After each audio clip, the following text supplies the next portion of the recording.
Hey guys, tonight we begin with the bizarre slow-motion collapse into death of Henry VIII, the Tudor titan whose life was filled with wives, wars, and very questionable decisions involving axes. So before you get comfortable, take a moment to like the video and subscribe, but only if you genuinely enjoy what I do here. And let me know in the comments where you're tuning in from and what time it is for you. It's always fascinating to see who's joining us from around the world. Now, dim the lights, maybe turn on a fan for that soft background hum, and let's ease into tonight's journey together. At the height of his reign, Henry VIII was the golden boy of Renaissance England. Tall, broad-shouldered, athletic, and by all accounts an absolute heartthrob in tights. Fast forward to his final years, and you'd be forgiven for mistaking him for a heavily decorated armchair with anger issues. By the 1540s, Henry had entered what historians politely call his decline. He had ballooned to over 300 pounds, mostly in the midsection, and was suffering from a delightful cocktail of health problems that included chronic leg ulcers, gout, and the general side effects of eating like meat was about to be banned. His transformation from prince to pudding was so dramatic, it deserves its own Greek tragedy, with gravy. This wasn't just your standard royal overindulgence. Henry was in pain. A lot of it. Every joint ached. His ulcerated legs throbbed constantly and smelled like something you wouldn't serve even at a 14th century tavern. He couldn't climb stairs, ride a horse, or even walk unaided. His once magnificent codpiece now served mainly as a barrier between him and reality.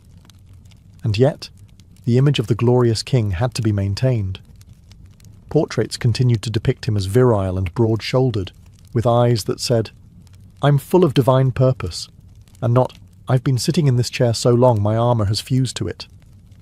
His tailors struggled to keep up. One report claims that his last suit of armour required a waist measurement of 54 inches. And that's being generous. Behind the velvet and jewels, he was rotting, slowly, publicly, and with a considerable budget. Courtiers avoided standing too close. Servants prayed not to be assigned foot duty. His doctors tried everything from lancing to poultices, but most remedies had the same results: expensive linen soaked in royal ooze.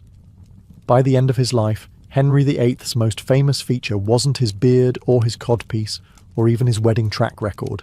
It was his legs, or more precisely, what had happened to them. What began as minor injuries from a jousting accident in his 30s developed into what can only be described as royal horror. His legs became plagued by chronic ulcers, deep, festering wounds that refused to heal and constantly leaked fluid. Imagine trying to run a kingdom while sitting on top of a pair of infected meat sacks. That was Henry's day-to-day. The sores weren't just painful, they were legendary. Visitors commented on the smell from across the room. Ambassadors dreaded court audiences, not because of politics, but because they didn't want to breathe near his ankles. It said the ulcers were so deep you could see bone. The word ooze features heavily in letters of the time. If Shakespeare had written body horror, this would have been Act 1. Naturally, the best medical minds of the 16th century were brought in, which is another way of saying they slapped herbs on it and hoped for divine intervention. Treatments included poultices made of honey, rose oil, and whatever else sounded vaguely church-approved. They also tried cauterization. Yes, burning the wounds closed, which Henry did not enjoy, understandably. And then there was the lancing. Oh, the lancing. A daily ritual of draining the wounds with blades and cloths. Imagine being a physician who has to show up every morning and say, "Good morning, Your Majesty, I'm here to stab your legs again." There's a reason so many court doctors died young, probably of trauma. The ulcers also made it nearly impossible for Henry to exercise, which, combined with his famously rich diet, created a feedback loop of decline. More weight meant more pressure on the wounds. More pressure meant more pain. More pain meant more mood swings. And more mood swings meant someone nearby was probably getting fired, exiled, or worse, remarried. If you've ever wondered what would happen if a man tried to eat his way into sainthood, or out of reality, then look no further than Henry VIII's daily menu. His meals weren't just excessive. They were borderline weaponized. Breakfast alone could involve several eggs, hunks of beef, white bread soaked in ale, and possibly a roasted partridge just to get the digestion going. Fruit and vegetables? Not unless they were used as decoration or accidentally fell onto the roast. The Tudor court equated meat with masculinity. The more flesh on your plate, the more divine your rule. And Henry, bless him, took that as a personal challenge. Roasted swan, venison, lamb, eel pies, game birds, all coated in gravy, sauce, or symbolic meaning. If it once breathed, he ate it. If it didn't, it was probably used to thicken something that did. His favourite indulgence? Red wine. Gallons of it. Daily. Water was for peasants and washing out wounds, not for kings. By the end, his body was likely 60% Cabernet. Now, let's talk portion size. His meals were prepared in enormous quantities, not just for him, but for an entire royal household of taste testers, servers, musicians, and whatever group he was in favour that week. But even factoring in the entourage, Henry ate like every meal might be interrupted by death. Spoiler. One eventually was. This high-fat, low-vegetable, high-gout diet naturally took its toll. Aside from the infamous ulcers, his digestion was known to be volatile. Royal physicians regularly noted his bloating, discomfort, and, let's say, audible distress. You could probably time your pocket watch to one of his post-feast groans echoing through Whitehall. And still, Henry refused to change.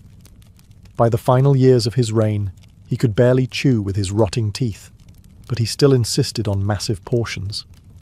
At banquets, food had to be pre-cut so he wouldn't tire himself. Even lifting a turkey leg was becoming an aerobic activity. There comes a point in every overindulgent monarch's life when gravity wins. For Henry VIII, that moment arrived sometime in his mid-40s, though it didn't knock politely. It arrived with a full marching band of gout, obesity, and increasingly irritated ulcers. By then, Henry had grown so large and immobile that his body required logistical planning. Gone were the glory days of jousting tournaments and athletic struts around court. Now getting him out of bed involved multiple attendants, pulleys, and something akin to emotional bribery. He didn't walk so much as was moved. Royal engineers reportedly designed a mechanical chair, something between a reinforced wheelchair and a throne on training wheels, to transport him through his palaces. His armour was custom-fitted not for battle, but to support the sheer bulk of royal volume. You could have lost a courtier inside one of his sleeves. Mounting a horse? Forget it. They had to build a hoist system, yes, a literal crane for kings, just to lift him into the saddle. And even then, the horse likely re-evaluated its career choices. Exercise, once considered noble, had become mythical. His only form of movement was turning to yell at someone, and even that required effort. His doctors encouraged gentle motion, like walking a few steps per day. But Henry preferred political executions over physical exertion. It burned fewer calories, but did wonders for morale. This physical decline wasn't just inconvenient, it was dangerous. Inactivity worsened everything. His circulation, his mood, his already hostile digestive system. And when you're a monarch, your health becomes everyone's problem. Entire days were scheduled around how far he could be rolled. Even court ceremonies had to be shortened. State functions were planned to keep the king seated for as long as possible. If the throne room had hosted a treadmill, it would have been purely symbolic, or used to power a spit roast. Yet no one dared say it aloud, that the most powerful man in England was quite literally weighed down by his own choices. Of all the indignities that accompany royal decay, few are as memorable, or as difficult to politely ignore, as smell. And Henry VIII, in his final years, had an aroma that reportedly arrived before he did. Now, body odour wasn't exactly rare in Tudor England. This was a time when bathing was more theory than practice. Perfume was considered healthcare, and the most effective deodorant was standing downwind. But even by 16th century standards, Henry's scent was remarkable. The culprit? His infamous leg ulcers. These weren't just minor wounds. They were cavernous, festering, constantly draining infections wrapped in silk stockings and denial. The royal physicians did what they could: honey dressings, herbal compresses, repeated lancing. But there's only so much you can do when the king's lower limbs are threatening to declare independence. The result was a lingering, acrid stench that haunted palace corridors. Courtiers were known to subtly back away mid-conversation. Ambassadors reportedly endured meetings while holding perfumed cloths to their faces, the Renaissance equivalent of tactical air support. And then there was the matter of his general hygiene. With movement nearly impossible and pain constant, regular bathing fell off the schedule. Instead, Henry relied on powders, oils, and layers upon layers of rich fabrics designed to absorb shame. He essentially mummified himself in velvet and linen, hoping no one would notice what was rotting underneath. Spoiler, they noticed. Even his own clothing was sacrificed. It's said his garments had to be burned after use, not washed, a fitting metaphor for how much of his dignity was now considered disposable. Despite all this, no one dared speak of it in his presence. If you so much as wrinkled your nose in the wrong direction, you might find yourself reassigned to the Tower of London, or worse, tasked with changing his bandages. And yes, that was an actual job. Historians don't know their names, but we all owe them a moment of silence. It's hard enough being a monarch. It's harder still when you're in constant pain, oozing from multiple orifices, and slowly sinking into your own furniture. By the end of his reign, Henry VIII wasn't just physically immobile, he was emotionally volatile. One minute, he was weeping over his dead wife Jane Seymour's memory. The next, he was accusing someone of treason for blinking too loudly. His court lived in a constant state of psychological whiplash.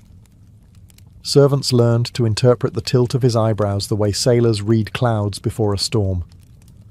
He's frowning. That's either constipation or war. Of course, Henry hadn't always been like this. Earlier in life, he'd been charismatic, intelligent, even playful. But as the ulcers deepened, so did the mood swings. The Henry of old had been replaced by something more unpredictable, a king whose primary foreign policy tool was rage. Medical historians suspect that alongside his physical ailments, he may have suffered from untreated depression, chronic pain-induced irritability, and possibly head trauma from a 1536 jousting accident. But in 16th century England, the go-to treatment for a bad mood was prayer, leeches, or blaming the French.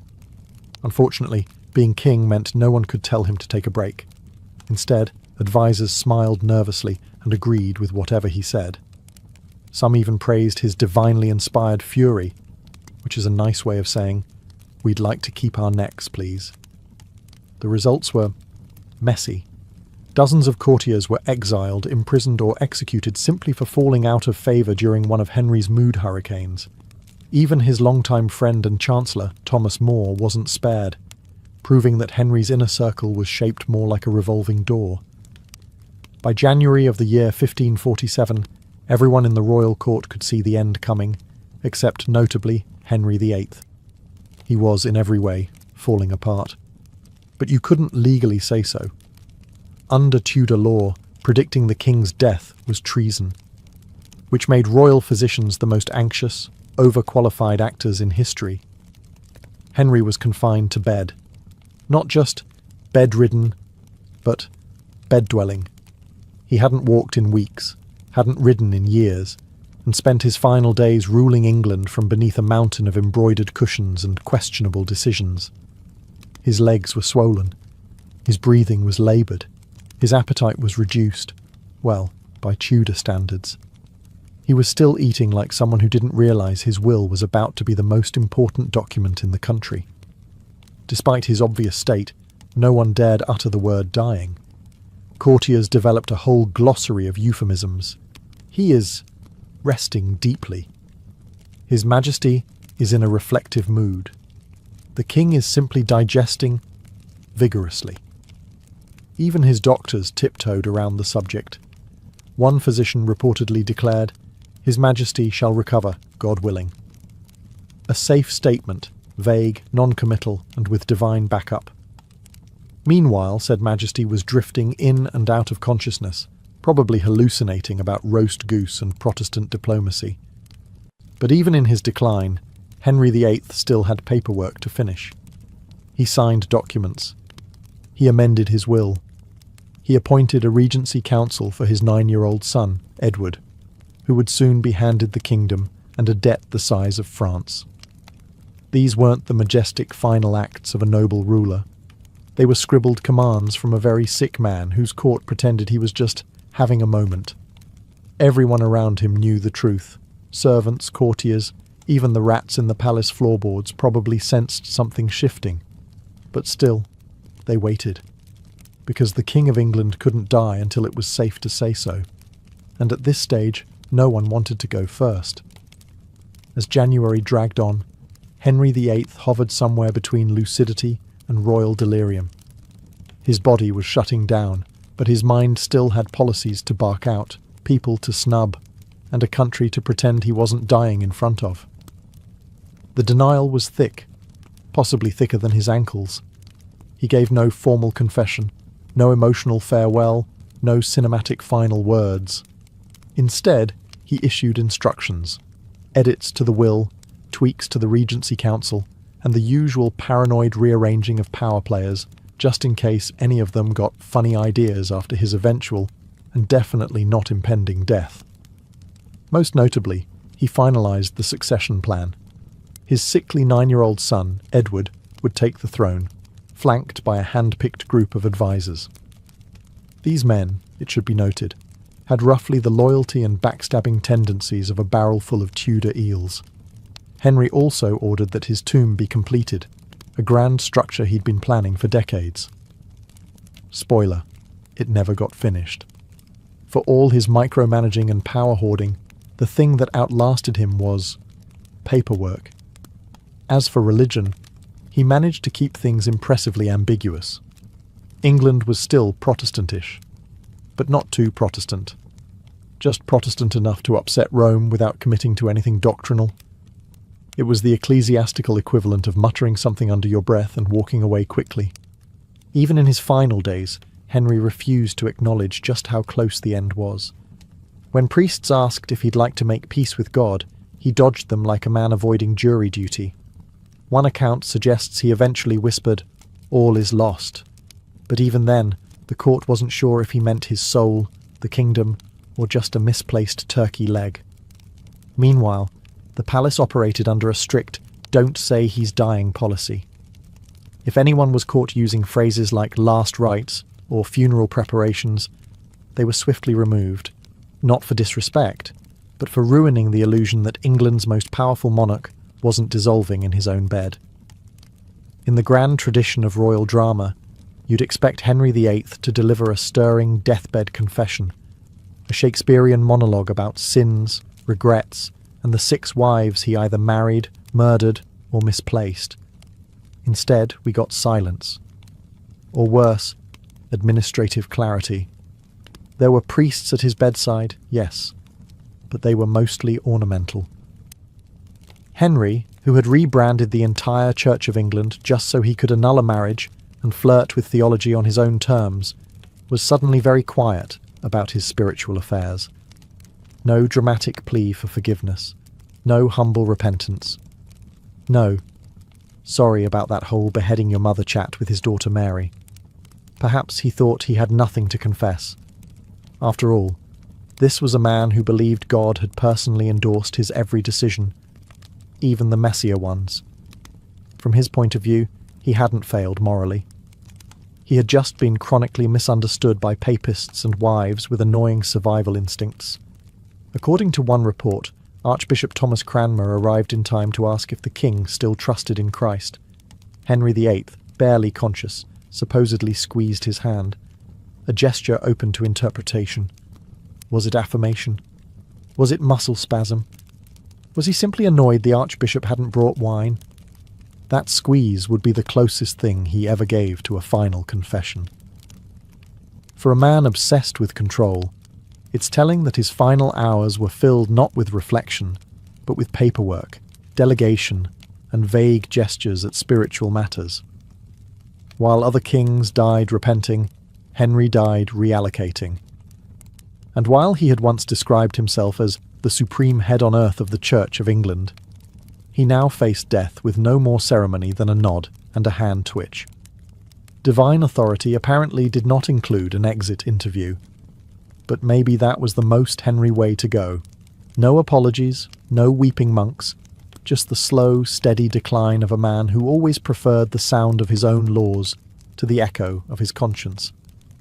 And so passed Henry VIII, with no dramatic final words, no poetic closure, and absolutely no indication that he thought anything had gone wrong.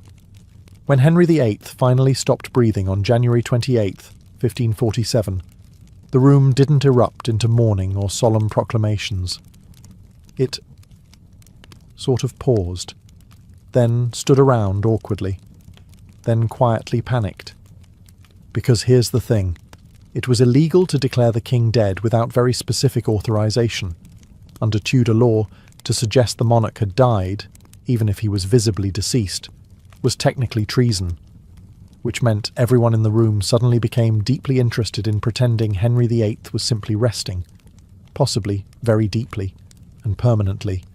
Doctors, courtiers and clergymen all stared at each other, waiting for someone to blink first. No one did. There was no press release, no moment of national mourning, no trumpets. Just the heavy silence of men thinking, well, now what? Eventually, they agreed to say nothing for several days. Not out of respect, but strategy. The succession still needed to be managed, the council assembled, and most importantly, the 9-year-old heir, Edward, informed that he now technically owned everything in England, including some very angry neighbours.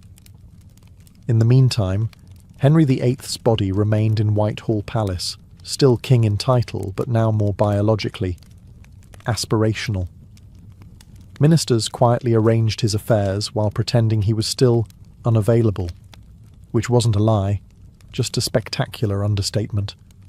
And while no one spoke the word dead, palace staff began making preparations with all the subtlety of a Shakespearean farce. Mourning clothes were quietly ordered. Seals were altered. Some opportunists probably started dusting off family trees to prove they were technically 12th cousins to the boy king and thus deserved land. Even foreign ambassadors weren't told right away. Diplomats from France and the Holy Roman Empire were still negotiating with courtiers who smiled through clenched teeth, hoping no one noticed the faint scent of royal decomposition wafting through the velvet drapes. The entire nation was being led by a man who, as far as the law was concerned, was still alive.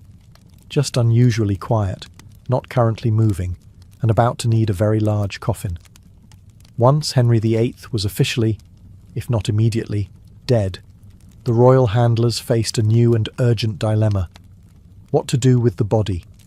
And unfortunately for everyone involved, the body had opinions of its own, mostly involving decomposition. Let's be blunt. The man was enormous. He weighed somewhere north of 300 pounds, and not a trim, symmetrical 300, more of a melting noble pudding shape. His body was riddled with infections, ulcers, and years of aggressive Tudor eating. So naturally, it began breaking down faster than expected. Much faster. In the chilly halls of Whitehall Palace, servants and embalmers scrambled to preserve the king. But this wasn't the golden age of refrigeration. Embalming methods were rudimentary, consisting of stuffing the corpse with spices and wrapping it in layers of cloth like a royal lasagna. The hope was that cinnamon and cloves would overpower the scent of decay. Spoiler, they didn't. Despite their best efforts, the body began to leak, slowly at first, then alarmingly. A mixture of bodily fluids seeped through the coffin, causing discomfort, confusion, and eventually widespread nausea. It got so bad that during the funeral procession to Windsor, the coffin reportedly emitted a dark stain and smell so potent that it startled the horses, and, in one now infamous account, attracted stray dogs. Yes, dogs. Licking the drippings from the former head of the Church of England, which is probably not how he imagined his legacy being honoured. To make matters worse, the coffin had been sealed hastily. Royal urgency overrode craftsmanship. It swelled from internal gases and, allegedly, cracked. The Tudor version of Tupperware, it was not. Everyone involved tried to keep a straight face. Mourning nobles walked beside the oozing coffin with the dignity of people pretending they couldn't smell anything. And no one, absolutely no one, brought it up in conversation afterward. It's not every day a monarch's corpse makes headlines centuries later for the way it malfunctioned. But then again, Henry VIII was never one to do things quietly. Not in life, and certainly not in death. As the funeral procession moved toward Windsor Castle, the sealed wooden coffin carrying the late king rumbled ominously. Now you'd think transporting the body of England's most iconic monarch would involve some kind of dignified marble-lined container, or at the very least, one that didn't behave like an overripe meat barrel. But alas, haste and biology conspired to make this final journey unforgettable, for all the wrong reasons. The coffin began to leak, not metaphorically, literally. Despite efforts to embalm the body, the combination of heat, internal gases, poor sealing, and sheer mass caused the coffin to sweat. And by sweat, we mean ooze. Contemporary chroniclers describe a black, putrid fluid leaking from the base of the coffin during a stopover at Sion Abbey, the kind of detail you don't soon forget, even if you desperately wish you could. It gets worse. One popular, if possibly apocryphal, account claims dogs were seen licking the fluid beneath the coffin. Imagine it. A royal procession halted in solemn silence, mourning nobles dressed in black, all while a couple of opportunistic hounds enthusiastically sample what is, by all accounts, the king. Tudor England had many rituals, but canine consumption was not supposed to be part of state funerals. And yet, no one said a word. The show had to go on. The coffin was cleaned as discreetly as possible. Everyone resumed walking, eyes forward, mouths shut, noses offended. This wasn't just an embarrassing leak. It became legend, a dark little parable whispered through the centuries. To some, it was divine retribution for Henry's cruelty. To others, it was a grim punchline to a lifetime of excess. Either way, Henry VIII had managed to do what few monarchs can claim: ruin a funeral with nothing but his presence. There's something deliciously poetic, or brutally ironic, about where Henry VIII ended up. Not in Westminster Abbey with the other great kings, not in some towering mausoleum of Tudor marble. No, the man who broke with the Catholic Church, who dissolved monasteries, and who declared himself the supreme head of the Church of England, was buried in a humble vault beneath the floor of St. George's Chapel, almost like an afterthought. He was placed next to his true love, Jane Seymour, the one wife who gave him a male heir and died before she could disappoint him. And that's it. No towering monument, no golden tomb. Just a slab on the floor that, for over a century, didn't even bear his name. It was only in the Victorian era that someone added an inscription. Until then, Henry VIII was resting in unmarked anonymity, just a few feet beneath tourists' boots and royal ceremonies. Here lies the man who once thundered across Europe with papal bulls in one hand and a turkey leg in the other. The man who decapitated 2 wives, dismantled centuries of religious tradition, and rewrote the spiritual map of England, now buried like a moderately successful merchant. The irony is rich, and yet somehow appropriate. After all the grandeur, the power, the ceremonies, and the political tantrums, it's almost fitting that Henry's final destination was quietly humble, even accidental. No glorious tomb commissioned during life, no elaborate effigy, no towering altar to his glory. Just a lead-lined box under a chapel floor, a fading memory in the company of Jane and, eventually, Charles I, whose own death was, let's say, not subtle. For all his desire to dominate history, Henry VIII ended up in a shared grave with minimal decoration and maximum foot traffic. Valeria Messalina didn't just stumble into the spotlight, she was born in it. A member of the powerful Claudian dynasty, she had imperial blood coursing through her veins. Her great-uncle was Emperor Tiberius, and her cousin would one day become Emperor Nero. In other words, Messalina was born into a family where power plays were more common than family dinners, and everyone had a dagger, if not in their hand, then firmly lodged in their back. She was raised in a Roman world defined by luxury, corruption, and high-stakes politics. It was a place where virtue was praised in public and discarded in private. From early on, Messalina would have understood the rules of this treacherous game. Loyalty was a currency, appearances were everything, and a well-timed affair or alliance could be the difference between exile and elevation. As a teenager, she was married off to her cousin, Tiberius Claudius Drusus, better known to history as Emperor Claudius. At the time, Claudius was seen as an unlikely political figure. Awkward, physically impaired, and considered something of a harmless scholar. Few imagined he would ever rise to the throne.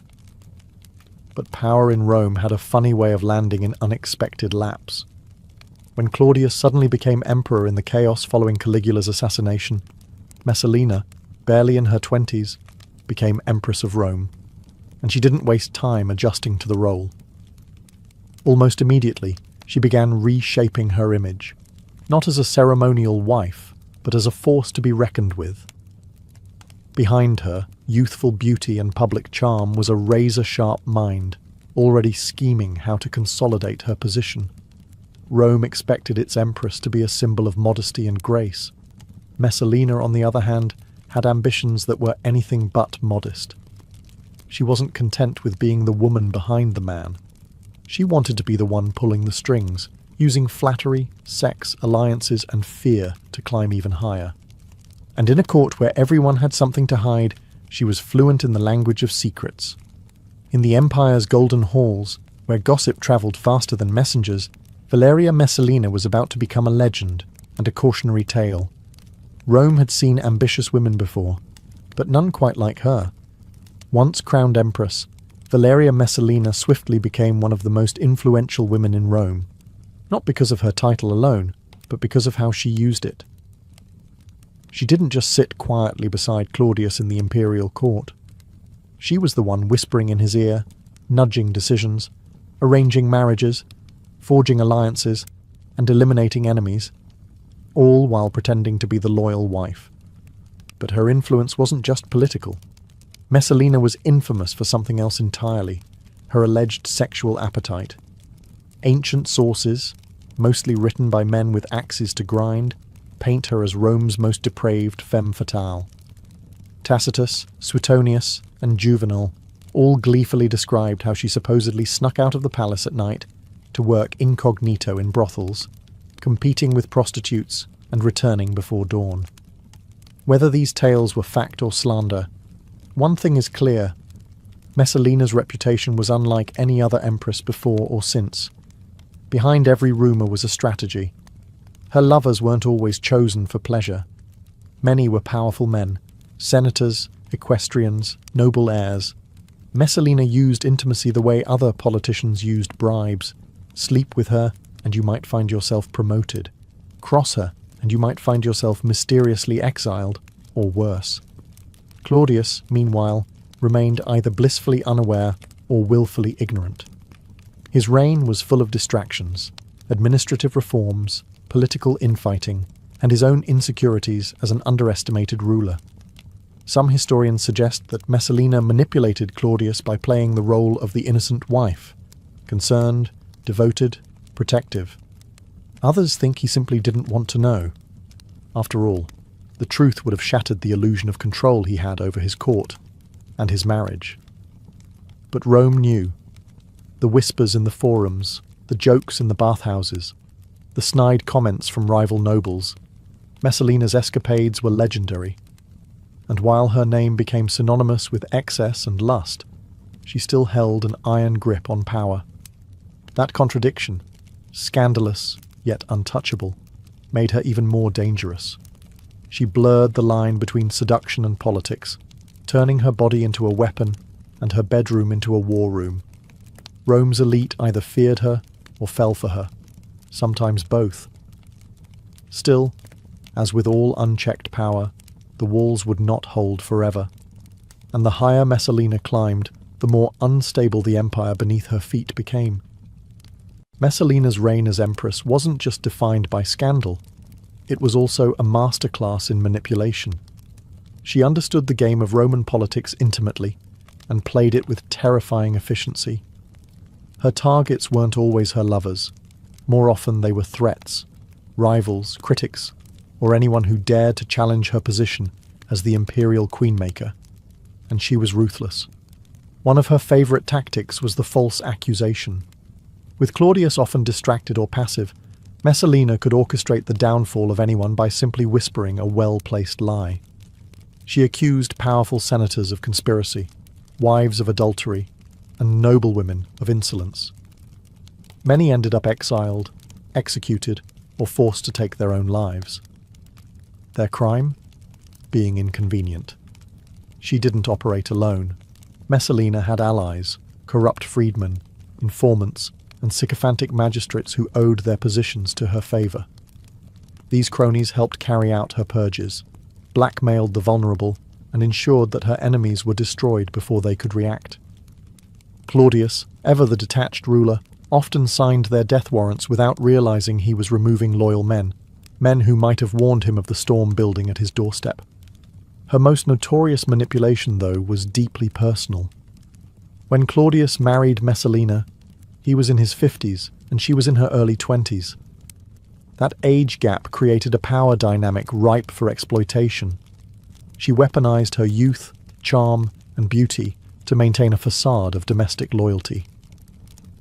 Claudius, known for being affectionate with her in public, believed he had a devoted wife, but in private, Messalina used that trust like a dagger behind his back. She also secured her position by bearing Claudius a son, Britannicus. That made her not just empress, but mother to the imperial heir.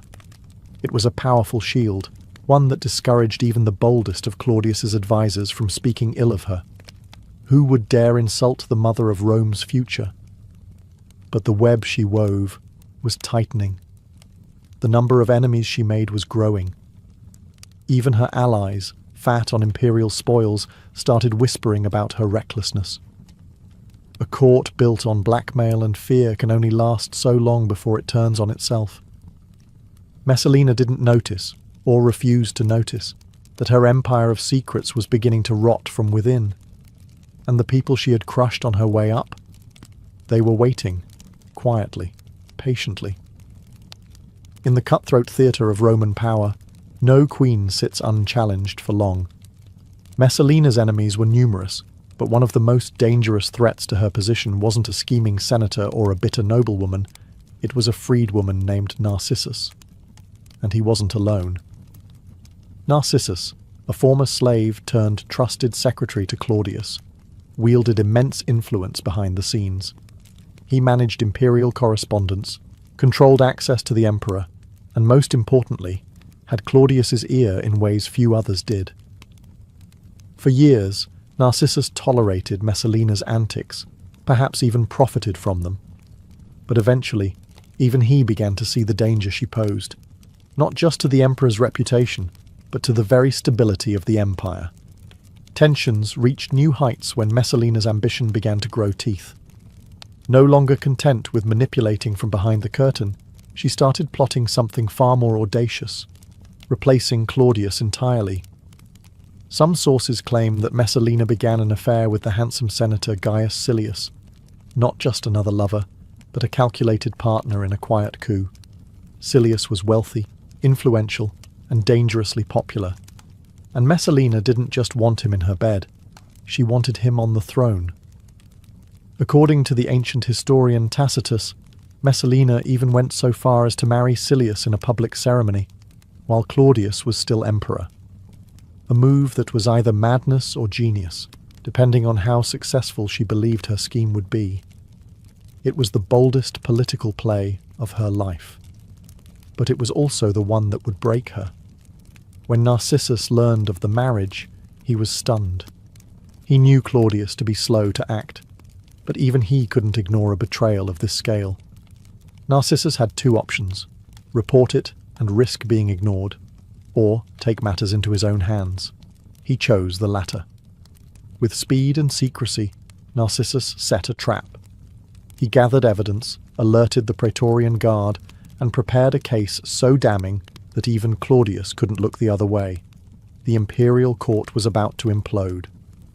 The empress who had ruled with whispers, lust, and lies had finally made a misstep too grand to conceal. And now, the knives she once turned on others were being sharpened against her. The rival had returned, and this time he was coming for her crown. For years, Claudius had been underestimated, not just by Rome, but by his own wife. Seen as weak, bookish, and easily manipulated, he was the perfect husband for a scheming empress like Messalina. But betrayal on this scale, an alleged marriage to another man, was too massive to ignore, even for Claudius. When Narcissus finally approached the emperor with the damning news, Claudius's initial reaction was disbelief. His beloved wife, the mother of his son, had married another man, in broad daylight. Narcissus didn't just tell him, he showed him. Documents, witnesses, the ceremony itself. The emperor was stunned, and finally, furious. This was no longer palace gossip. This was treason. Claudius, long thought too slow-witted to rule, acted with uncharacteristic decisiveness. With Narcissus as his guide, he handed emergency powers to the freedman and instructed him to clean house. The Praetorian Guard, Rome's elite soldiers, was mobilized not to defend Messalina, but to destroy her. While Claudius returned to the palace, silent and pale, Narcissus moved quickly. Gaius Silius, caught mid-celebration, was dragged into the street and executed without trial. His allies, those who had lent support to the coup, or had simply known too much, were rounded up and eliminated in a brutal sweep of political housecleaning. As for Messalina, she didn't run. She didn't hide. In a strange, almost tragic twist, she believed, right until the end, that Claudius would forgive her, that her beauty, her charm, her role as mother of his heir would save her once again. She even fled to the gardens of Lucullus, begging for a chance to speak with him, to explain. But Claudius wasn't listening anymore. The man she had treated like a puppet had finally cut his strings. At first, Claudius hesitated to order her death. Despite everything, he still seemed torn. But Narcissus, fearing that Claudius might waver, acted first. He sent a centurion with a dagger and a message. Die with dignity, or be dragged through the forum in disgrace. Messalina, uncharacteristically paralyzed by fear, tried to stall. She took the dagger, but couldn't bring herself to use it. In the end, the centurion had to do it for her. The empress who had controlled Rome with seduction and silence died in a garden, alone, panicked, and powerless. And just like that, the most infamous woman in imperial history was gone. With Messalina dead, the imperial court fell into a cold, uneasy silence. It wasn't just the end of a scandal. It was the erasure of an era. Claudius, publicly stoic, ordered that her name be stricken from official records. Statues were pulled down. Inscriptions were defaced. Documents mentioning her deeds were quietly destroyed or rewritten. Rome was instructed to forget its empress. But how do you forget a woman like Messalina? The city whispered even more now that she was gone. Stories about her final moments circulated like wildfire. Some claimed she cried for Claudius to save her until her last breath. Others said she cursed him, defiant to the end. Either way, her memory refused to vanish as easily as her portraits did. The political cleanup continued. Silius and his supporters were just the beginning. Claudius, now suspicious of everyone, began purging his court with a paranoid edge. Freedmen and officials who had once dined with Messalina were either dismissed, imprisoned, or executed. The Senate, eager to appear loyal, passed motions denouncing her treason, calling it a stain on the empire that had now been righteously cleansed. Only one person remained untouched: Britannicus, Messalina's young son and the heir to the throne. Claudius couldn't bring himself to punish the boy for the sins of his mother. Yet Messalina's death had left a power vacuum, and every ambitious noblewoman in Rome noticed. Behind closed doors, powerful families began maneuvering to replace the fallen empress.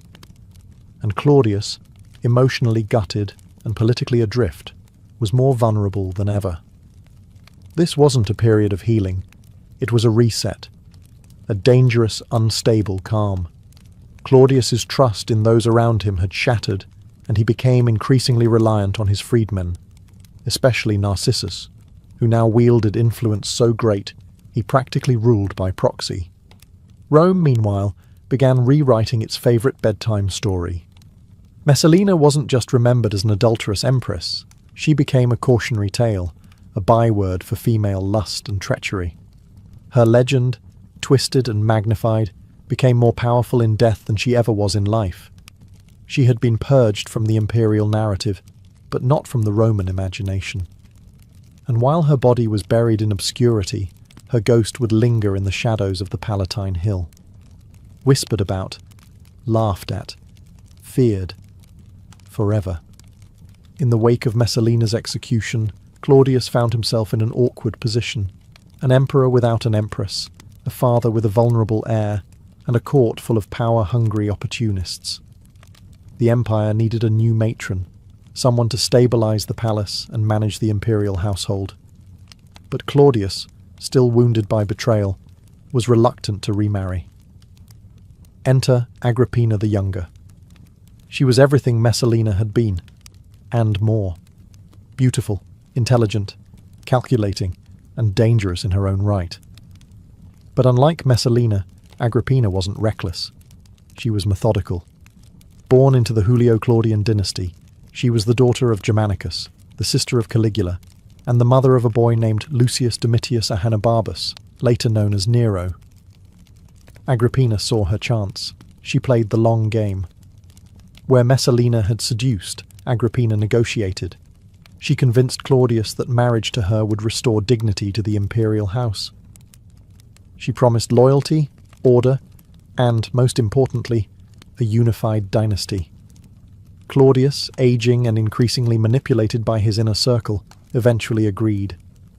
Their marriage, though controversial due to their familial connection, was made legal by a special Senate decree. She became the next empress of Rome. But this was no love story.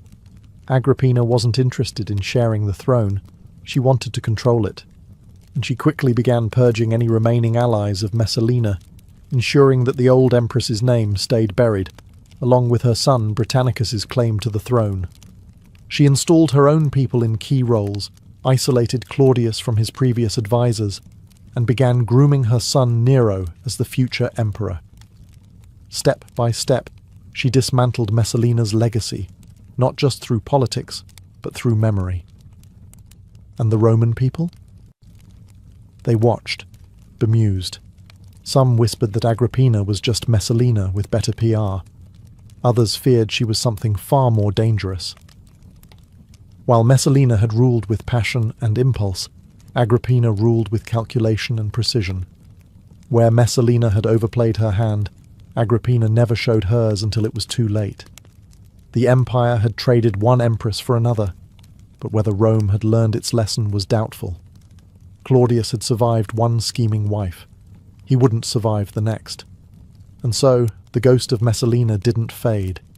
It simply changed form, reborn in the ambitions of a new woman rising from her ashes. After Messalina's death, her son Britannicus became a tragic relic of a discarded dynasty. Though still the biological son of Claudius and the rightful heir to the throne, his future now hung by a thread. He was barely a boy when his mother was executed, and suddenly, the palace that once celebrated his birth became a gilded cage. Initially, Claudius kept Britannicus close, even assigning him trusted tutors and guards. The emperor still hoped to secure a legacy through his bloodline.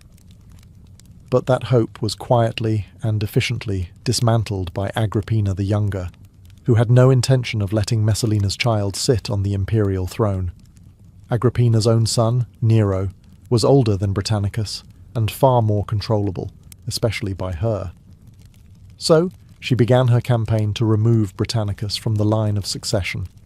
She portrayed him as immature, easily manipulated, and unfit to rule.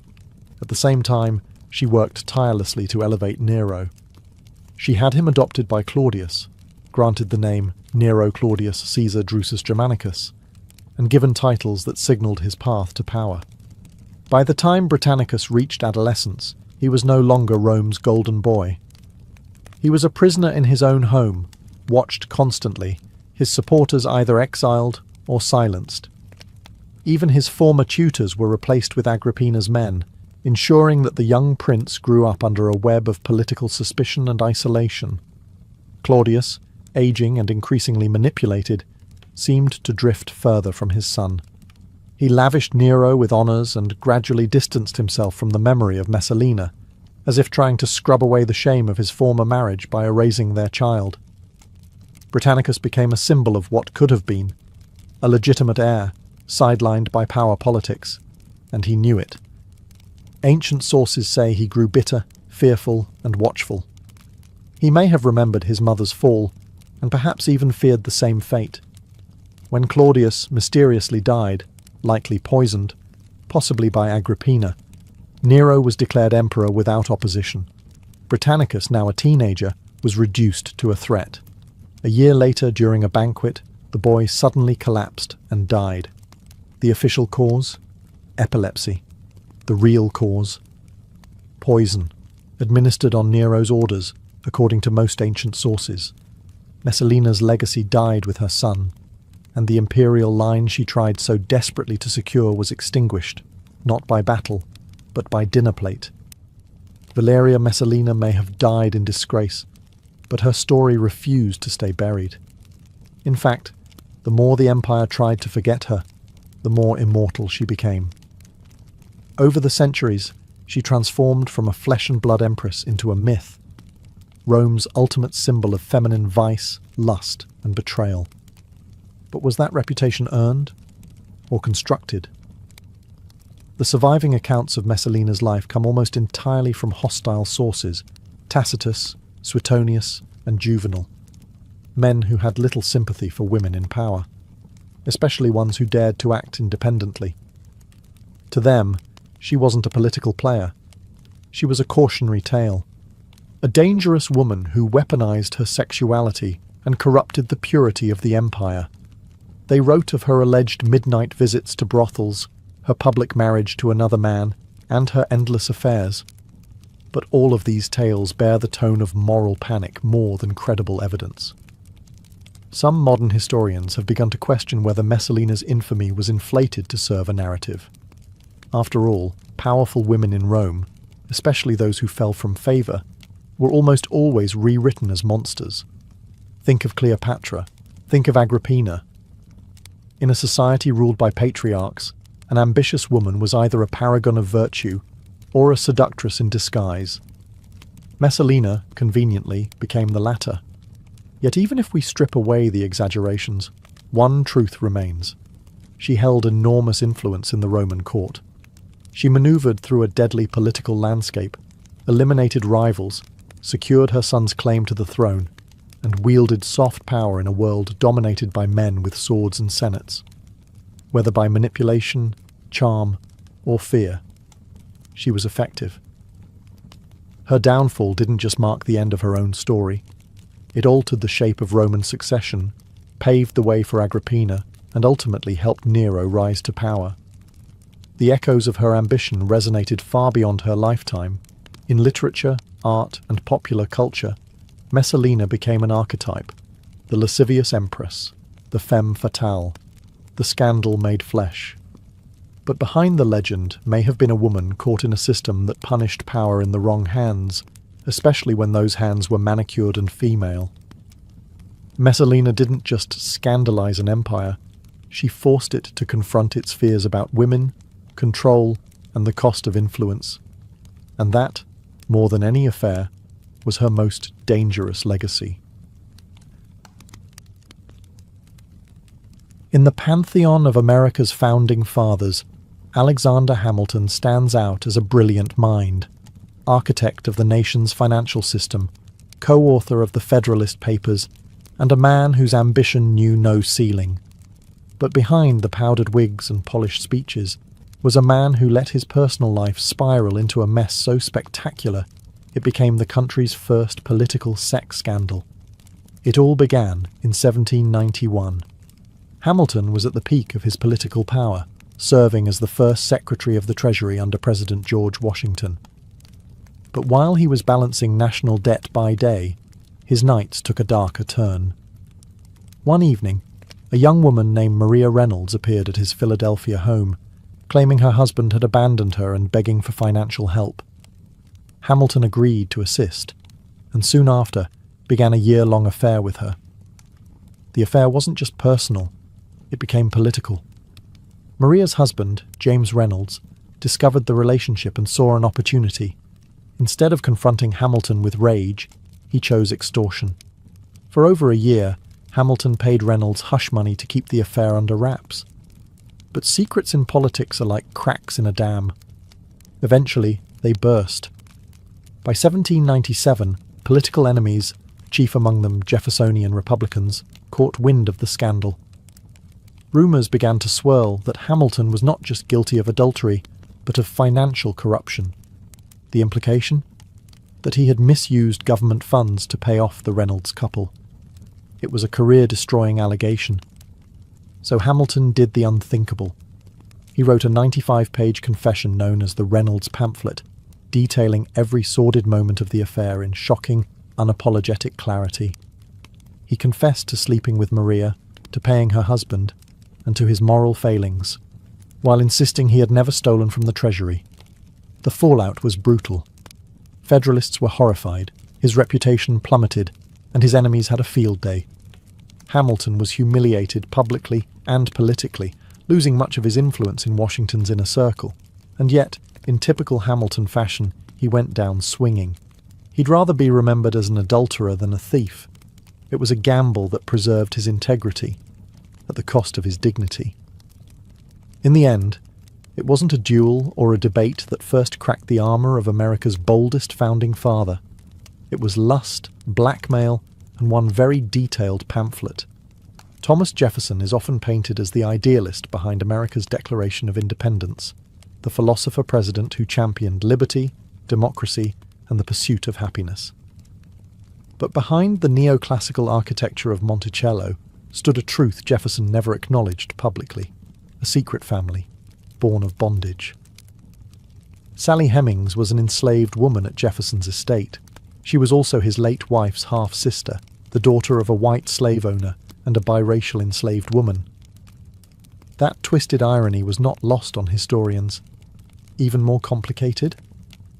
Hemings was only around 14 years old when Jefferson, in his 40s, likely began his relationship with her during his diplomatic stay in Paris. For decades, this relationship was dismissed as rumour. But oral history passed down by Hemings's descendants told a different story, one of intimacy, secrecy, and children. DNA testing conducted in the late 1990s finally confirmed what many had long suspected. Jefferson fathered at least 6 of Hemings's children, 4 of whom lived to adulthood. Jefferson never freed Sally Hemings. However, he did quietly manumit all of her surviving children. They were the only enslaved individuals he ever freed during his lifetime. Some of them ran away, under suspiciously coordinated and overlooked circumstances. Others were officially emancipated in his will. Each of them passed into freedom, looking eerily like their father. Despite overwhelming evidence, Jefferson's defenders long painted him as a man of moral clarity. But the existence of his secret family unravelled the myth. How could the same man who wrote that all men are created equal simultaneously sustain and exploit an institution that denied basic humanity? To make matters worse, Jefferson kept meticulous records. He noted Hemings's pregnancies on his plantation logs, and her children always seemed to coincide with his stays at Monticello. But what's missing is the acknowledgement. He never admitted the relationship, never spoke their names publicly, and never addressed the glaring contradiction between his politics and his private life. Sally Hemings, for her part, never left any writings. Her voice has been filtered through documents written by men who saw her as property. What little we know of her character comes from the resilience of her children, who went on to build lives as free Americans. In the shadows of Jefferson's Enlightenment ideals lay a secret family, hidden behind shutters, born of silence, and forced to carry both his name and his burden. Benjamin Franklin was a printer, inventor, diplomat, and philosopher, a man of unmatched curiosity and wit. But beyond the lightning rods and bifocals, Franklin had a far more mysterious side. A side filled with shadowy clubs, risque writings, and a social life that would have made most Puritans faint. Let's start with the Hellfire Club. While there's debate over how deep Franklin's involvement ran, he spent years in England during the height of its popularity. The Hellfire Club was a secret society known for hedonism, satire, and irreverence toward religion. Their motto? Do what thou wilt. It was less about demonic worship and more about scandalous parties in hidden grottos, where elite men gathered to drink, gamble, and pursue pleasures both intellectual and physical. Franklin had many such associations. In Paris, while serving as the U.S. ambassador, he was famously fond of French salons, intellectual gatherings that often blurred the line between politics and flirtation. French women adored him, and he adored their company. Letters reveal he was no stranger to romantic dalliances, even in his old age. He once admitted that older women made better lovers, famously writing, "They don't yell, they don't tell, and they're grateful as hell." Yes, the same man whose face adorns the $100 bill wrote that. Franklin also had a fascination with secret codes and pseudonyms.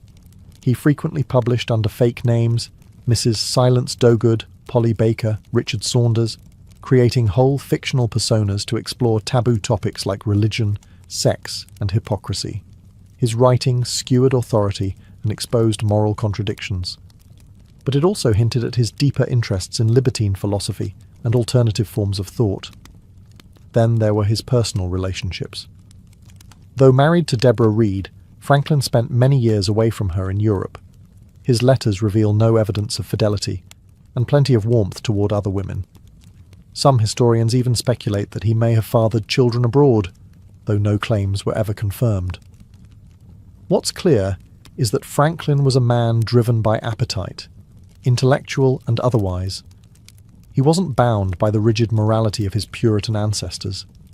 In fact, he seemed to take pleasure in bending the rules, particularly in matters of sex, power, and thought. So while schoolbooks may show us a wise, kite-flying inventor, the real Franklin was far more electric, charged with secrecy, mischief, and late-night enlightenment. George Washington is often remembered as a marble statue of a man, stoic, fearless, and impossibly dignified. But beneath the powdered wig and military posture was a deeply private individual with his own share of contradictions, insecurities, and suppressed emotions. Let's start with something most people don't know. Washington was never particularly eager to lead. Before becoming Commander-in-Chief of the Continental Army, he expressed doubts about his own qualifications. He worried, genuinely, that he didn't have the experience or skill to lead a war against the British Empire. And even once he accepted, he refused a salary, asking instead for expense reimbursement, possibly to avoid the appearance of ambition. He also struggled with image. Washington obsessed over how others perceived him. He destroyed much of his personal correspondence, particularly letters that might tarnish his legacy. This included potentially romantic letters to Sally Fairfax, the wife of one of his friends. Long before Martha, Sally seems to have been the object of Washington's early affections. His letters suggest a deep emotional connection, filled with poetic longing and restrained passion. Speaking of Martha, while their marriage was stable and affectionate, it wasn't romantic in the traditional sense. The two rarely wrote intimate letters, and those that survived show a formal, almost business-like tone. Martha destroyed nearly all of their personal correspondence after his death, suggesting there were emotions, or secrets, she didn't want history to know. Then there was the matter of Washington's temper. While he was known for his cool demeanour, his private aides recorded moments of intense rage, especially when things went poorly in battle. He once hurled his hat to the ground and cursed so furiously that soldiers fell silent in shock. These weren't public outbursts, but they reveal the emotional pressure he lived under while presenting a calm, controlled exterior.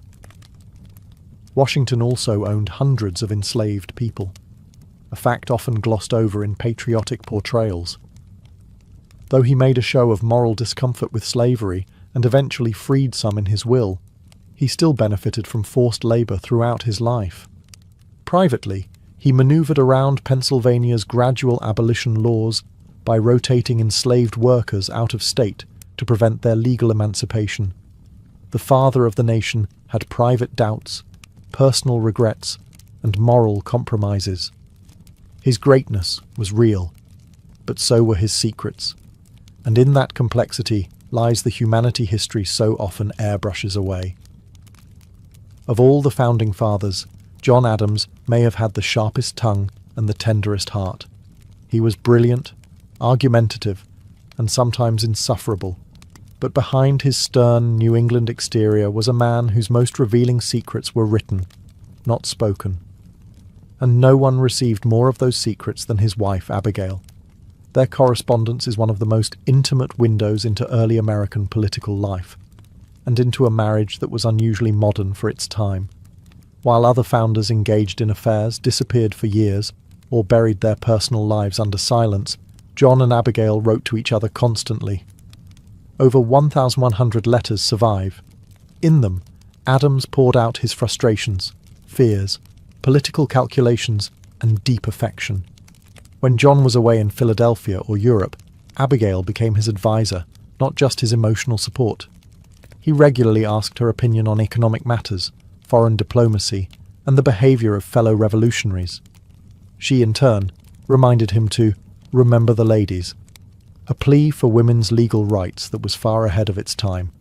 But Adams also had a paranoid streak.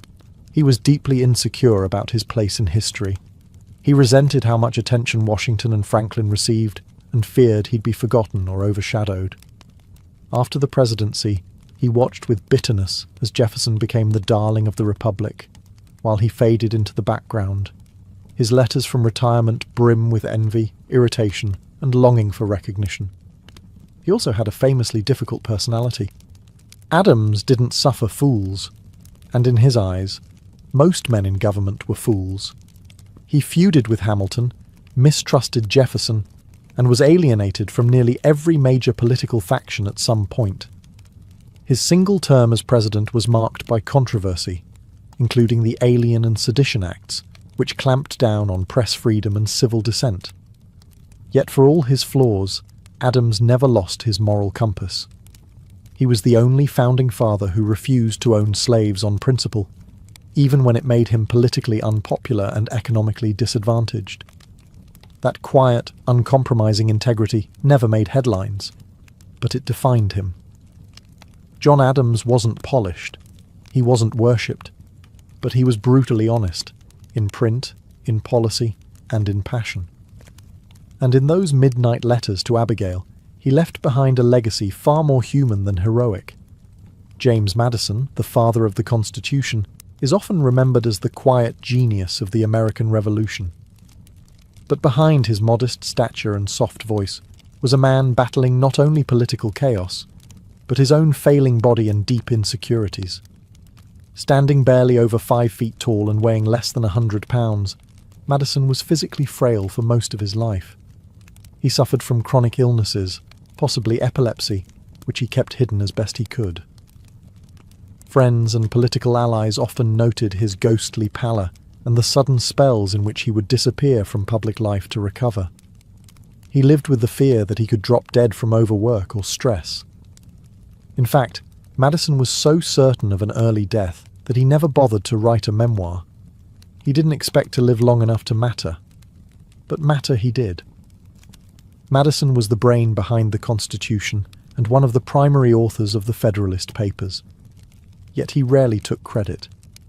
He preferred to work behind the scenes, letting louder personalities, like Hamilton and Jefferson, take the spotlight. He was the quiet manipulator in the back room, crafting entire systems of government while others shouted on the floor. His marriage to Dolly Madison also reveals much about his private life. Dolly was everything James was not: flamboyant, sociable, magnetic. Their marriage was a power alliance. She made Madison palatable to the public, hosting legendary political salons in Washington, D.C., where enemies became friends, often over her famous ice cream and cakes. While Madison strategized in private, Dolly managed the optics, turning their household into the capital's social center. Yet, Madison had his shadows. He was a complex slaveholder, personally uneasy with the institution, but unwilling to free his own enslaved laborers. He even had secret correspondences discussing the logistics of slavery in the New Republic, where his ideas, though intellectually cautious, did little to challenge the system. Later in life, Madison struggled with depression and isolation. His political influence waned, and he watched as his vision of limited government was twisted by the very forces he had helped unleash. He may not have had Franklin's charm or Washington's grandeur, but Madison's genius shaped the architecture of the American Republic. And yet, for all his brilliance, he lived and died, haunted by doubts, illness, and the fear that history might overlook him. He built the stage.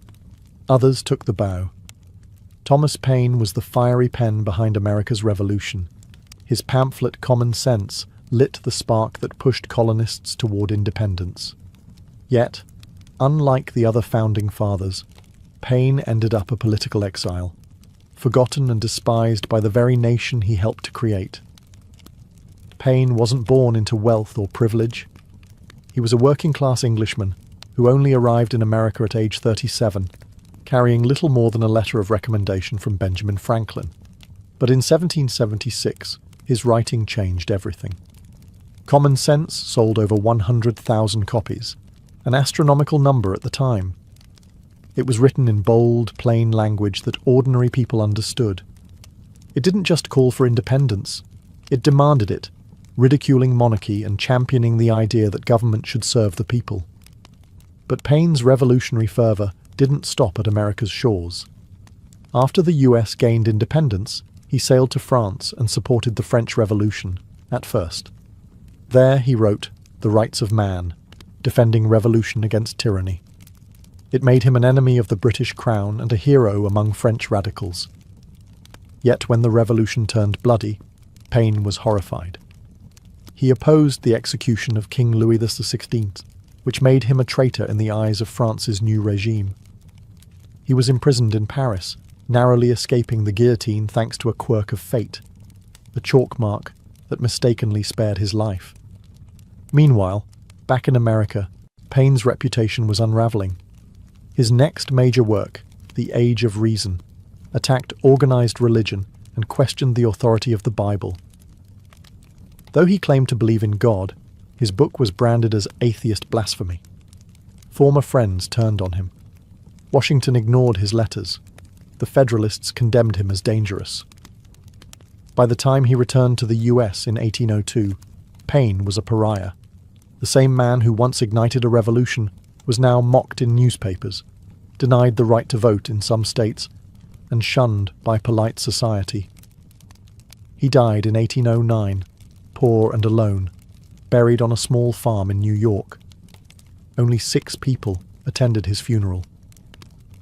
Paine's ideas had helped birth a nation, but his unrelenting honesty, refusal to compromise, and attacks on religion cost him everything else. He lit the fuse, but was burned by the flame. While most of the Founding Fathers are remembered for stern portraits and dusty speeches, Gouverneur Morris lived more like a rakish character from a scandalous 18th century novel. He's the man who actually wrote the final draft of the US Constitution, including the iconic preamble, "We the People." But his private life, anything but textbook. Morris was charismatic, flamboyant, and unapologetically indulgent. He walked with a cane after losing his leg in a mysterious carriage accident, though some whispered it had more to do with jumping from a jealous husband's window than any noble injury. Either way, Morris didn't let it slow him down. In fact, the wooden leg became something of a trademark. just one more thing that made him stand out in the staid world of powdered wigs and rigid protocol. While serving as a diplomat in France during the Revolution, Maurice was notorious for his womanizing. He carried on affairs with French aristocrats, while chaos engulfed the streets of Paris. One lover was caught in the same revolutionary purge that took Queen Marie Antoinette. Another supposedly helped him escape a mob attack. But Maurice wasn't just a libertine, he was an iconoclast. He openly criticized slavery, calling it a nefarious institution, while many of his contemporaries stayed silent or profited from it. He even refused to sign the Constitution unless it protected the federal government's power over slavery, a demand that eventually got watered down. Back home, Maurice didn't tone things down. He never married until late in life, instead enjoying a long string of mistresses and scandalous romances that made his colleagues uncomfortable. At age 57, he shocked high society by marrying his housekeeper, Anne Carey Randolph, herself the centre of a major scandal involving an alleged abortion and accusations of infanticide. The press had a field day, but Maurice didn't care. He was used to being the odd man out. Even his death was unusual. According to legend, Maurice attempted to treat a urinary blockage by inserting a whalebone into his urethra, a move that led to fatal internal damage. Whether the story is true or not, it fits the pattern. Maurice lived and died on his own terms, often to the astonishment of those around him. In a room full of powdered wigs and moral posturing, Gouverneur Maurice was a one-legged, sharp-tongued wild card, and one of the most fascinating figures you've probably never heard of. The Founding Fathers gave birth to a new nation, with ideals that promised liberty, justice, and equality. But the private lives they lived often contradicted the very freedoms they so passionately preached. And as the myths of American greatness grew, so too did the willful erasure of their contradictions. Slavery was the most glaring hypocrisy. Many of the men who declared all men are created equal either owned slaves, profited from slavery, or actively defended it. Jefferson, Washington, Madison, Monroe, all slaveholders. Even as they debated independence, enslaved men and women toiled on their plantations, stripped of the rights the Constitution would later promise to protect. Some, like Franklin and Hamilton, took steps toward abolition, but none dismantled the system that made their world possible. Women were another blind spot. Abigail Adams famously urged her husband to remember the ladies as the laws of the new republic were being shaped. He did not. None of them did. The Constitution excluded women entirely. In their private letters, the founders spoke tenderly of their wives and daughters. But legally, those women had no rights, no vote, no voice. Then there were the moral double standards. Affairs, illegitimate children, secret societies, and whispered scandals filled their private lives. Yet they wrote about virtue, honour, and restraint. They condemned tyranny abroad while preserving inequality at home. They feared monarchy but allowed dynastic wealth and inherited power to flourish in their new republic. Some were aware of the contradictions. Washington agonized over slavery in his final years. Madison wrote at length about the dangers of factionalism, ironically, while building the very political party system he warned against. Others, like Jefferson, seemed capable of compartmentalizing their lives entirely, writing stirring philosophical tracts in the morning and managing enslaved laborers by afternoon.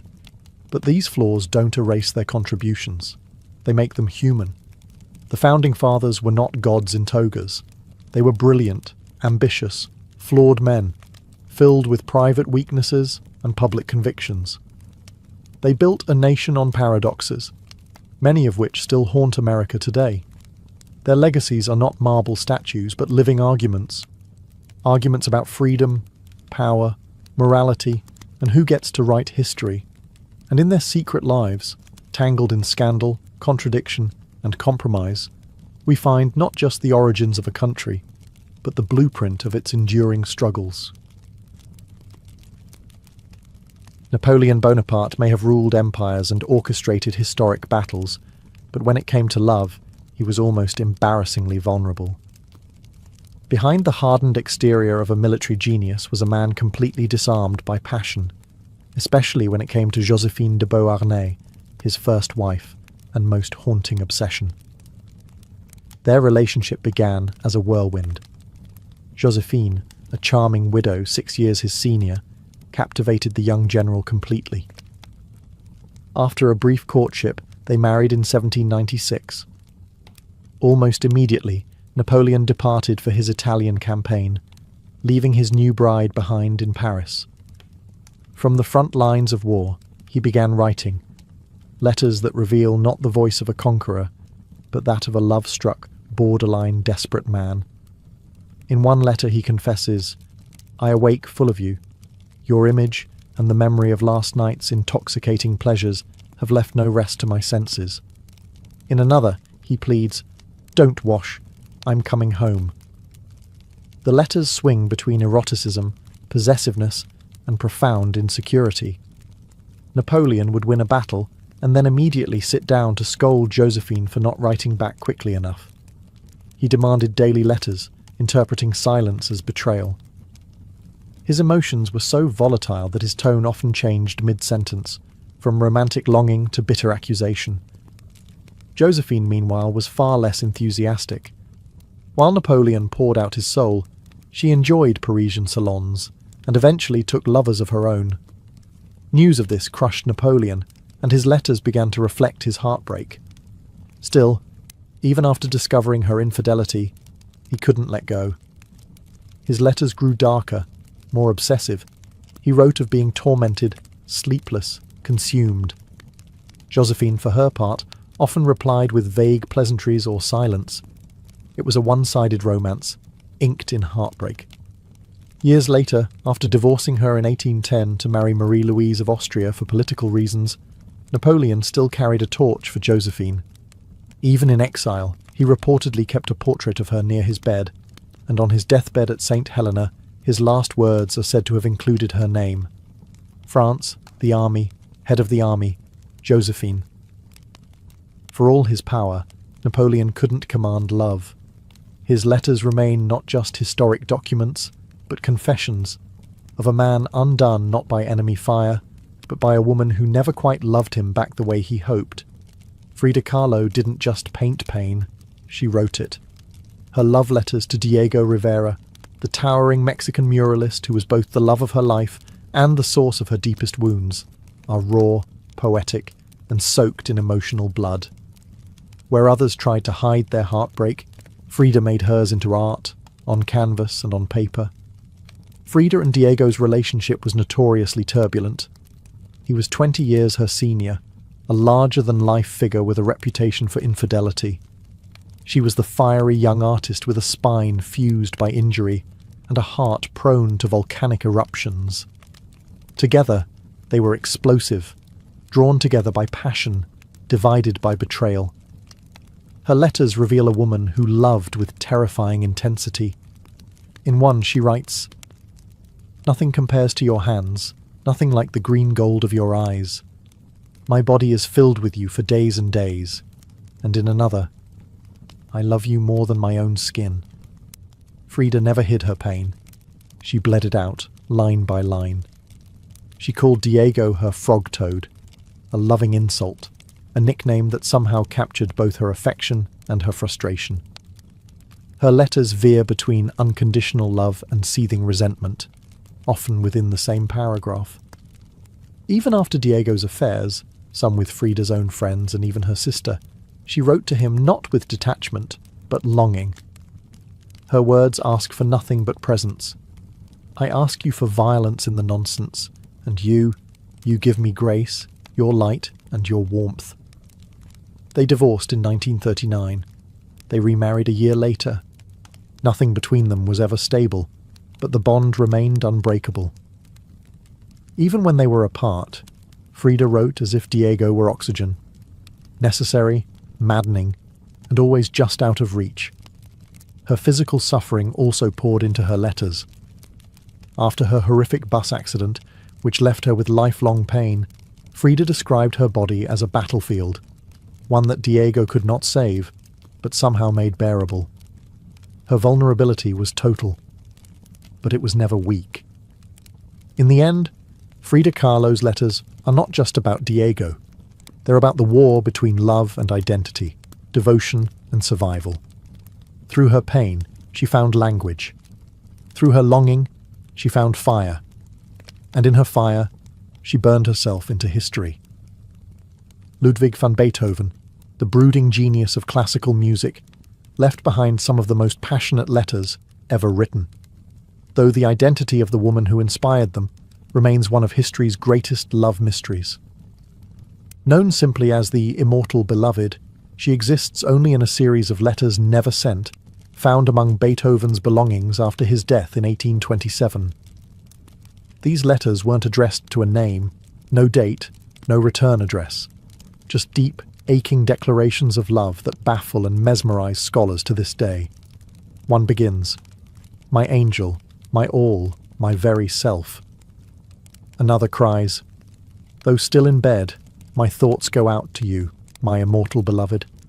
Be calm, love me, today, yesterday. What tearful longing for you, you, my life, my all, farewell. Oh, continue to love me, never misjudge the most faithful heart of your beloved." Beethoven wasn't known for emotional openness. His letters to others were often curt, formal, even hostile. But in these pages, something shatters. He's vulnerable, intimate, and at times, completely unraveled. What's even more haunting is the desperation laced through every word. He wasn't writing from a place of comfort, but of separation.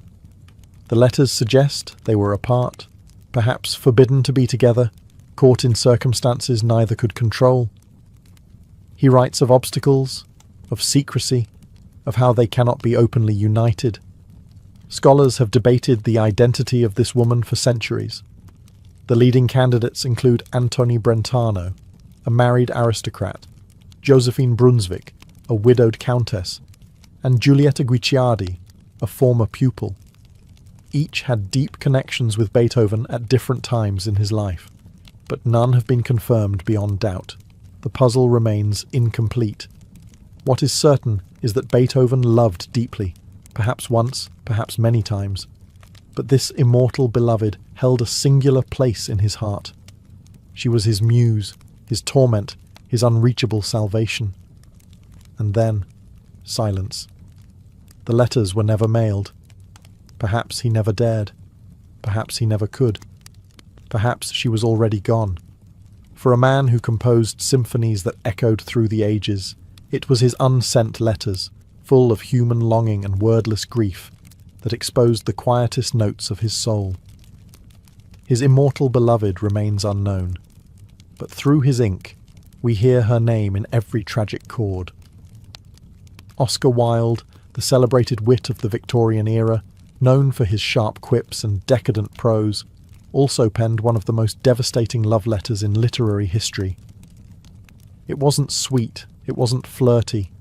It was a 50,000-word epistolary howl from a man whose love had destroyed him. Its name? De Profundis, Latin for from the depths. Wilde wrote it while imprisoned in Reading jail, serving a 2-year sentence for gross indecency due to his homosexual relationship with Lord Alfred Douglas, a young aristocrat known as Bosie. Their love affair had scandalized society, enraged Douglas's powerful father, and led Wilde from salons and champagne to a prison cell. The letter begins with grief, but it quickly transforms into something more harrowing. A confession, an indictment, a meditation on love and suffering. He writes, "You came to me to learn the pleasure of life and the pleasure of art. Perhaps I am chosen to teach you something much more wonderful, the meaning of sorrow and its beauty." Wilde accuses Douglas of vanity, selfishness, and abandonment, but he never stops loving him. That's the torment. Every paragraph of De Profundis swings between bitterness and longing, betrayal and worship. It's not just a breakup letter, it's a requiem for Wilde's former life. Wilde blames himself too, calling his own indulgence and blindness fatal flaws. He reflects on how he tried to mould Bosie into someone deeper, someone worthy of devotion. Instead, he was consumed. The relationship, he admits, led to his public disgrace, his financial ruin, and the erosion of his genius. But De Profundis is more than a record of heartbreak. It's a philosophical treatise born from suffering.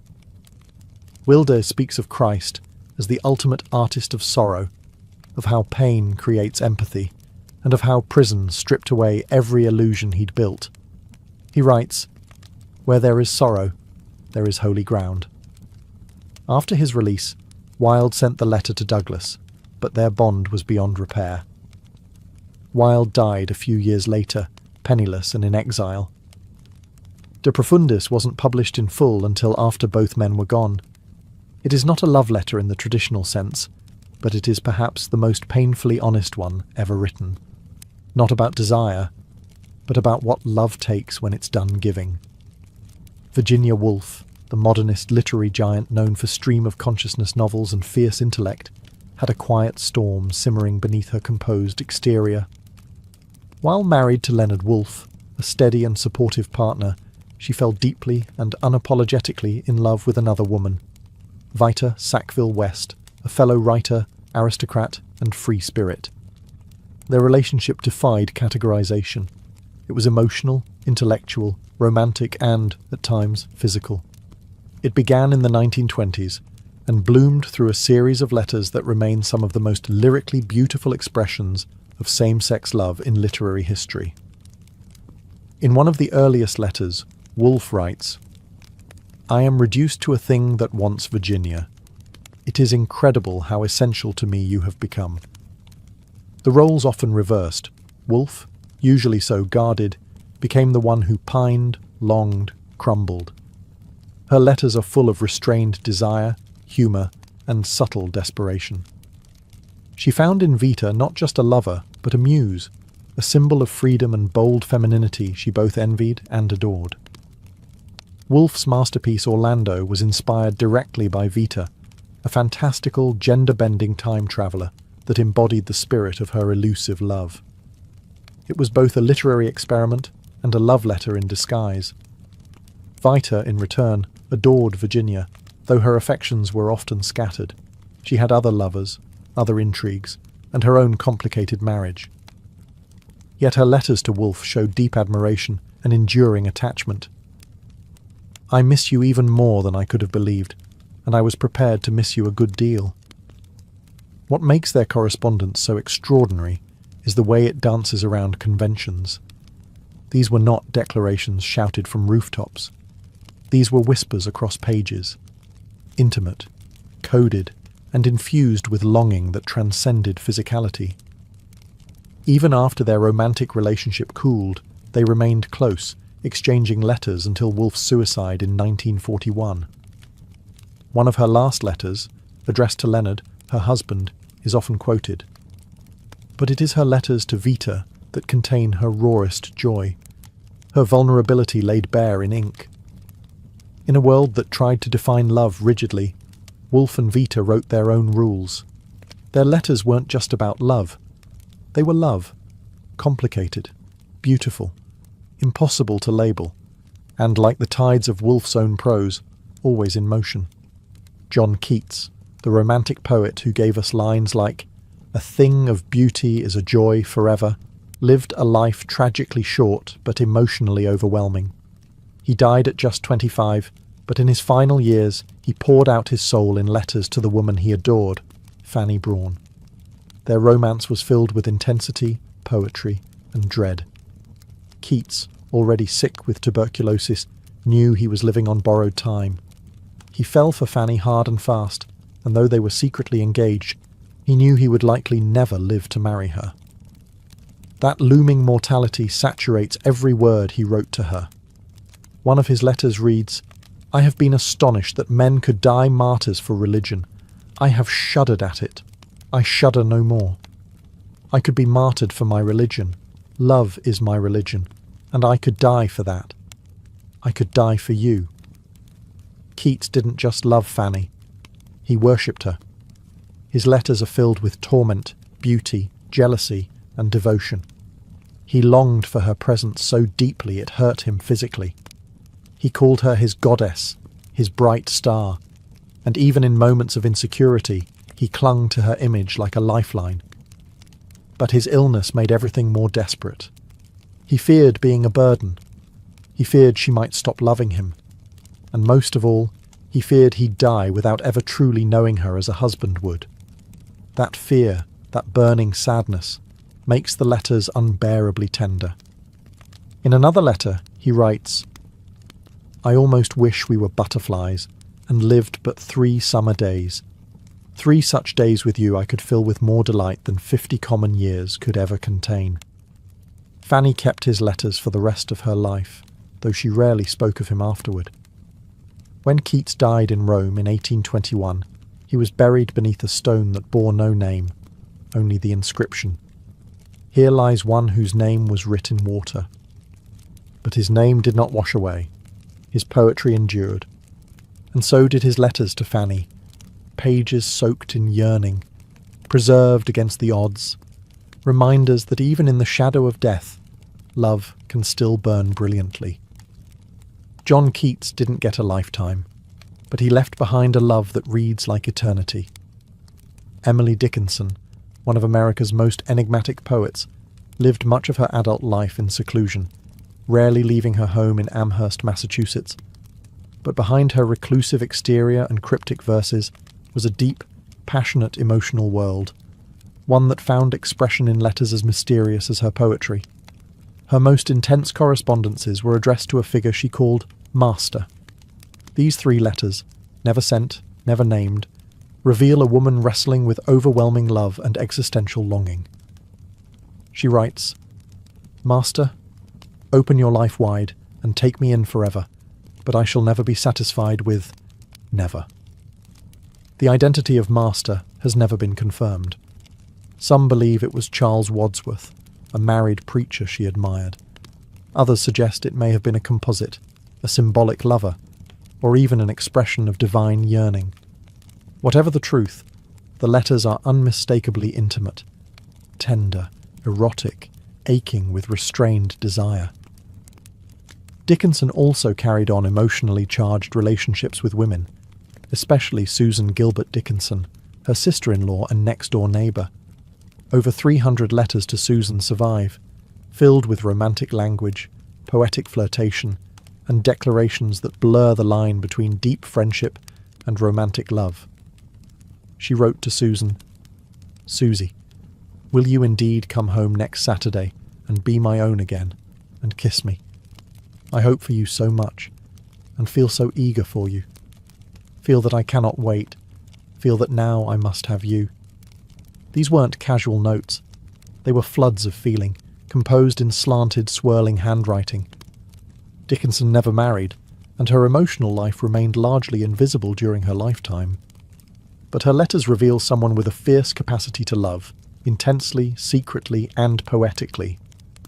It's no coincidence that many of her greatest poems mirror the tone of her letters, the aching, the obsession, the sacred terror of intimacy. Her words move like riddles, wrapping love in layers of metaphor and punctuation dashes. Emily Dickinson lived behind closed doors, but she loved in wide, sweeping sentences.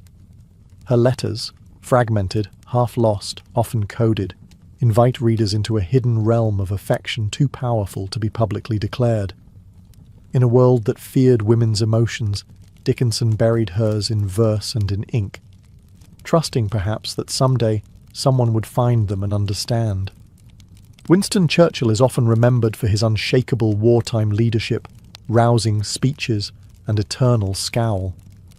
But behind the bulldog bravado was a man deeply devoted to his wife, Clementine Hozier, a relationship preserved in a remarkable series of love letters that spanned more than 5 decades. From the moment they met in 1904, Winston was smitten. Their courtship was brief, just 4 months, and the letters began almost immediately. Even as bombs fell and empires crumbled, Churchill took time to write to Clementine. His tone, usually fierce and forceful in public, turned soft and playful in private. In one letter he wrote, "My darling Clemmy, I hope you will forgive me for writing you such a short letter. But really, I am so busy running the British Empire, I have scarcely time to keep my head on. His humour never left him, even under the pressure of World War.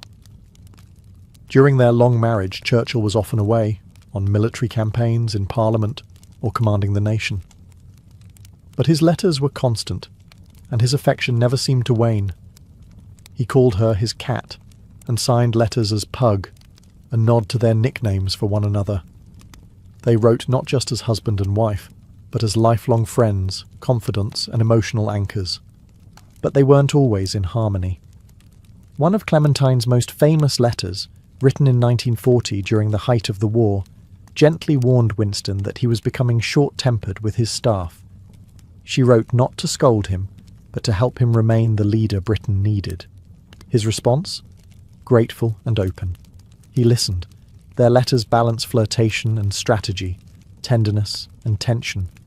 Churchill once told Clementine that meeting her had conquered and captured him more completely than any battlefield. Even near the end of his life, he continued to write her loving notes, often brief, always heartfelt. In a world of war rooms and command centres, Churchill found his truest peace in the quiet of a letter to his wife. No pomp, no politics, just devotion. His legacy may be forged in speeches and victories, but the love letters to Clementine remind us that even history's hardest men often live their softest truths in private.